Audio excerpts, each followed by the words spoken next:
Alright, Travis Wayne Goodsell. I could talk about the kiddie porn that YouTube is more concerned about than fake information. But we'll talk about the fake information that the church gives. The Church of Jesus Christ of Latter-day Saints. You know, the Mormons. Mormons have what's called apologetics. And so they have apologists that try to justify using unsound reasoning, which is why they're called apologists, because that's where the origin comes from,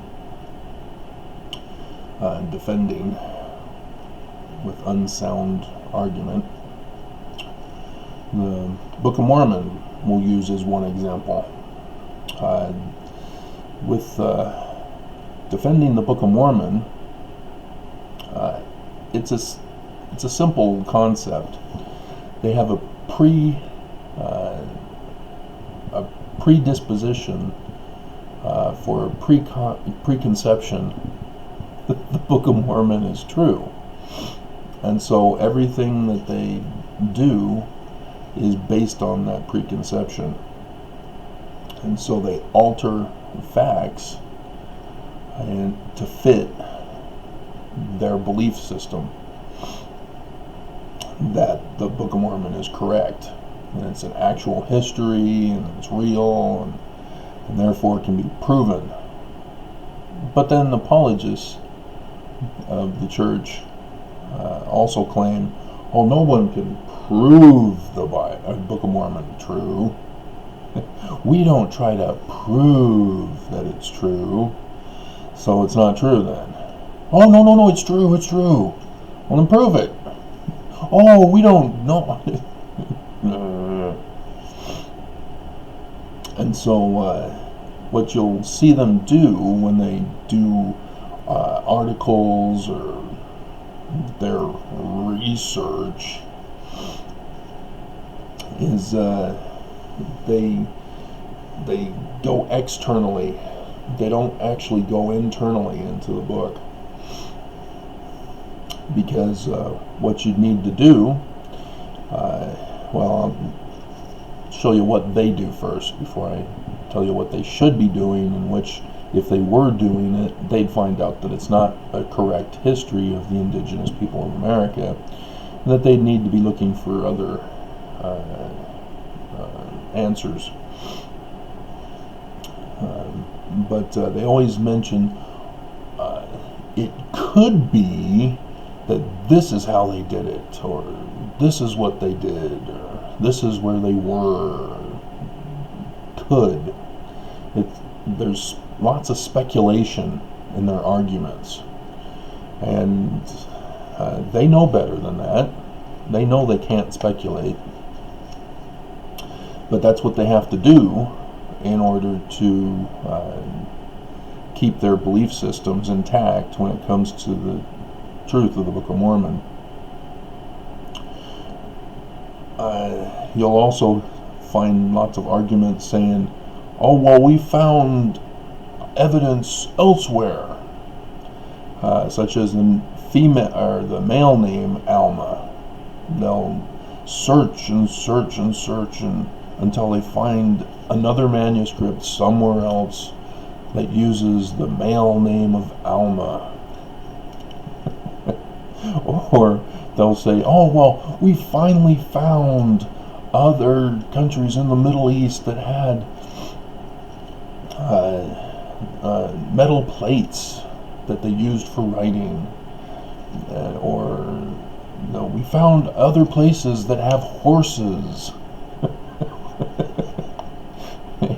Those types of things that they find external justification to say that, oh, the Book of Mormon could be true because we found horses elsewhere in the world. And they just don't get it. That's not how you confirm the truth of the Book of Mormon. And so if they were to actually confirm the truth of the Book of Mormon, one, they do a linguistic study. Why? Because there's no plates to examine the truth and accuracy that the Book of Mormon came from plates, and that those plates were from the indigenous people of America, because then they'd have to show the place where they were found, and there would have to be an archaeological dig at that location to confirm the time frame, etc., etc., etc. And so, yeah, there's no plates. So that's the big flaw in all of this. And so you need to have actual scientific-based information to tie to the Book of Mormon. So if the Book of Mormon says there were horses, you'd need to identify the location. You can't just speculate. You can't just say, oh, it could be true, because fiction could be true, because they use real scenes, real people, real time frames in a fiction narrative. And so that could be what the Book of Mormon is doing. Could be. But you gotta establish a sound basis for the claim. And so you need to, DNA. That's a big one. And they seem to think that, oh, well, we found Jewish DNA with only a select group that's now extinct. And so, are you sure? Because could be, it just, you have to first establish the truth of the Book of Mormon before you can go around claiming that the people are the actual indigenous people being referred to, and that it's their record that it's for, and you got to establish the actual geographical location, and you got to have the plates. And so you have to establish that there's no plagiarism in the Book of Mormon. Because if there's plagiarism in the Book of Mormon, it's not a translation from an ancient record. And there's plenty of evidence from critics who've established that there is plagiarism. That several books, not just one book, not the 1769 King James Version of the Bible, but other books have been plagiarized. And Mormons say, well, it's not exactly word for word plagiarism, therefore it's not plagiarism. Did you not go to school?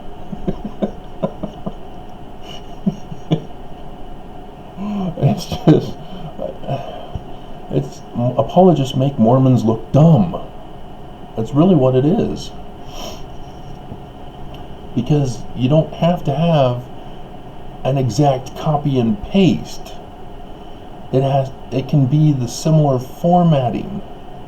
It can have several words from the same paragraph or sentence transferred over. And so there's the page on the internet that lists the whole late war plagiarisms with the Book of Mormon, showing passage by passage comparison of the plagiarism. There's no doubt the late war was plagiarized in the Book of Mormon. Just like there is no doubt that the 1769 King James Version of the Bible was plagiarized in the Book of Mormon. Errors and all. Remember, Mormons? We believe the Bible to be the Word of God as far as it is translated correctly. So if the Book of Mormon uses the incorrect translation of the Bible, that means it's plagiarized. Because the ancients, if they were actually writing this book, would not include those errors. Those same exact errors. Okay, and so then also you need to do an actual research of the real church history. Now, what the church tells you to believe, what the real church history is. When you do the real church history, then you start recognizing some contradictions, some conflicts in the storyline that tells you that something else is going on. And the real church history tells a completely different story of what happened. And of course, Mormon apologists will say, "Oh, you can't prove history. We never know what's going to happen. What really happened." Yes, you can. Just like with the Book of Mormon, there are things that we can know, and then you put them all together like a puzzle, and you see the big picture. But you got to get all those pieces to see the big picture. And it can be done if you do it right, not through apologetics. And that's where Mormon apologists go wrong. And so when you look at the real history, you find out that the Smiths were involved in Freemasonry, the York Rites. And so you got to do research on the York Rites. And then you got to find that Smith Sr. was involved in the New Israelites. That he was an actual religious person, you know, whereas people are trying to claim, "Oh, it was Lucy Mack. She was the religious glue that held the family together, and Joseph, he was a bum." See what you do when you get the wrong information? You start creating your own narrative of history that's far off from what the truth is. Joseph Sr. was a very religious man. And so all these stories about Lucy elevating her to a position of prominence is just bogus. And get her history, her journal, her unedited version even, especially. You will notice that when she talks about herself, remember Joseph says that she joined the Presbyterians when they were in their farm? Guess what she does during that incident, during that time frame? She quotes Joseph. She doesn't talk about her own experience. She quotes Joseph. That should send up red flags to everyone doing research. Because if you did your actual research, you'd realize, hey, wait a minute, they were Congregationalists. Why is Lucy becoming Presbyterian? Something's not right.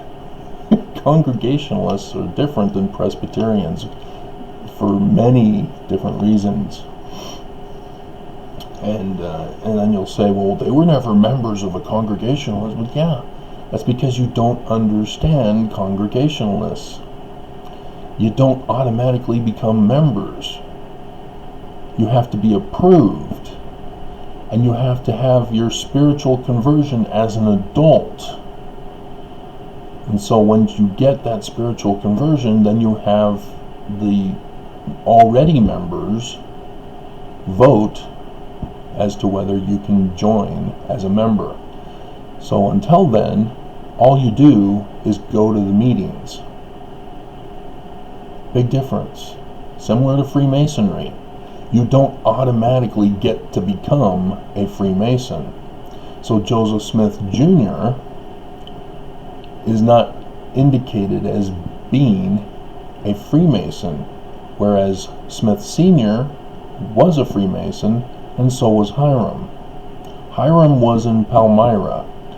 Smith Sr. can't be in the same lodge with family members, so he took the carriage to go south to the other location. That could also explain why Joseph was also not a Freemason, because family members can't be in the same lodge.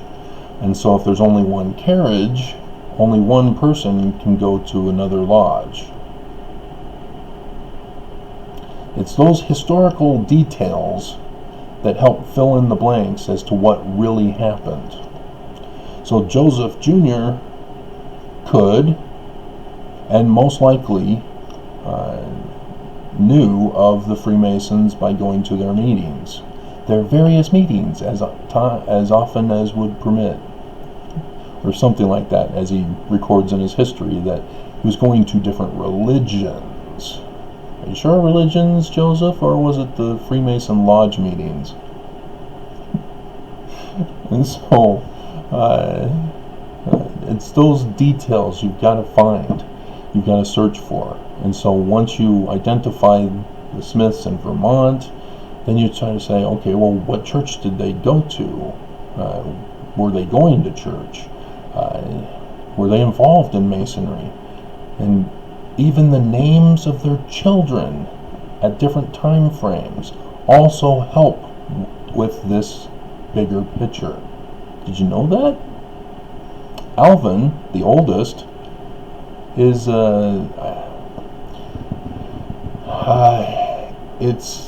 it has to do with the dwarf, mystical dwarf creature. I can't remember exactly, or elf or something like that. And then their other kids have Jewish mystical connection. So yes, they were naming their children specifically according to what changed in their lifetime. And then you realize, oh yeah, Hiram, 1800 was when he was born. 1800 was when they were in Vermont, when the New Israelites were around. So Hiram, being a Freemason name, also has connections to Joseph Sr. being a part of the Freemasons. And guess what? He does become a Freemason member once he gets to Palmyra in that southern area, because he can take the carriage. And so pay attention when you do your history. And so D. Michael Quinn, he thinks, oh, I found the magical significance of looking at rocks in a hat and the holiness to the Lord parchment and digging for treasure and